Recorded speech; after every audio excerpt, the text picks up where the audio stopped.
Grabe ang nangyari sa Game 7 ng Cavs at Magic Series. Hindi lang isa, dalawa o tatlong record ang naitala sa listahan dahil 5 history lang naman ang nadagdag sa record books. Lupit nito mga idol, pero mas malupit ang ginawa ng NBA officials after mabash ng mga fans sa technical foul ni Ant-Man sa Game 1. Alam kong deserve malaman ng mga NBA fans sa naging desisyon ng liga tungkol sa nangyaring pagtawag ng technical foul kay Anthony Edwards. Isang patunay na nakikinig ang NBA sa reklamo ng mga fans. Well, third quarter kasi ng Game 1 ng Western Conference Semifinals sa pagitan ng Nuggets at Timberwolves, tinawagan ng technical foul si Ant-Man dahil lang sa pag-stare down niya kay Reggie Jackson.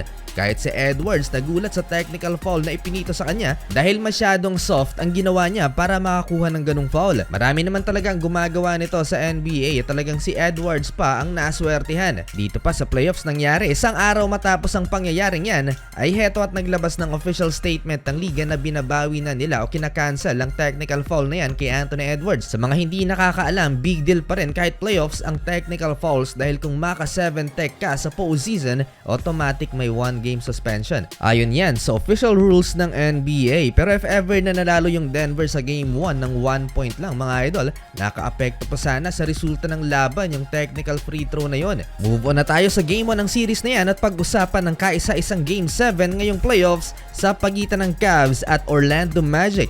Maraming nagsabi sa simula pa lang na boring daw ang series na to. Well, may point nga naman dahil from Game 1 to 4 ay tambakan ang nangyari. Pero sa Game 5 to 7 ay ibang usapan. Sa katunayan, may 4 na records ang naitala sa Game 7 ng series.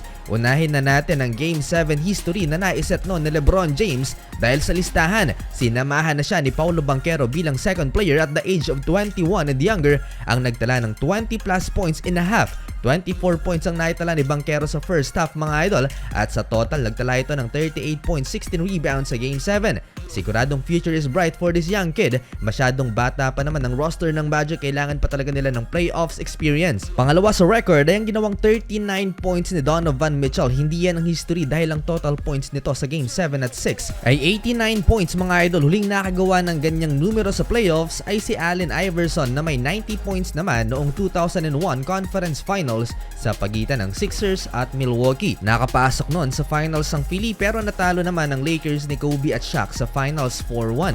Pangatlong record ay ang pagkapanalo ng Cleveland Cavaliers sa isang playoff series. Dahil since 31 years, nanalo na din sa isang series ang franchise na walang LeBron James. Ibig sabihin lamang nito mga idol, ganun kalaki ang impact na naibigay ng isang LeBron James sa Cavs. At kung wala si LeBron, marahil 31 years sanang nag-intay bago nalasap ng franchise ang first ever win sa isang playoff series. Pang-apat, Evan Mobley franchise record with 5 blocks in second consecutive game. First player ever ng franchise na nakagawa niyan in 2 straight playoff games. At panghuling record and history sa Game 7 ay ang biggest comeback in Game 7 ng NBA playoffs since 97 to 98 season. Mula first quarter ng laban hanggang halfway ng third quarter, hawak ng Magic ang lamang at umabot pa ng 18 points, ang kanilang largest lead bago nag-take over si Donovan Mitchell sa second half at nagtala ng 24 points. Kumpiyansang-kumpiyansa pa ang Orlando Magic sa pagtatapos ng first half dahil lamang sila ng 10 points 53-43 after ng driving layup ni Paolo Banchero. Hawak pa nila ang momentum. Isa rin sa naging catalyst mga idol ng Cleveland Cavaliers sa ranayan sa third quarter ay si Max Strus, ang former Heat player. 11 points at 4 of 5 shooting with 3 3-pointers mga idol. Natapos ang third quarter, kinakabahan ng Orlando Magic dahil lamang na ang Cleveland Cavaliers ng 8 points 76-68. 10 points naman sa fourth quarter nagmula kay Darius Garland at tinapos ang laro with 12-point lead 106-94. Halimaw si Donovan Mitchell sa first round, 28.7 points per game, 5 rebounds per game, 4.4 assists per game, and 1.4 steals per game. Total of 201 points in round 1 at sinamahan niya si LeBron James as the only player to score 200 or more points for the Cavaliers in a playoff series. Kompleto na ang team sa second round at most of the rosters ng bawat kupunan na nakapasok ay below 30 years old. Makakaharap next round ng Cavs ang Boston Celtics at nagsigawan ng "We Want Boston" ang crowd. Ginawa na rin to ng Miami Heat fans after manalo sa play-in pero hindi naging masaya ang ending para sa kanila.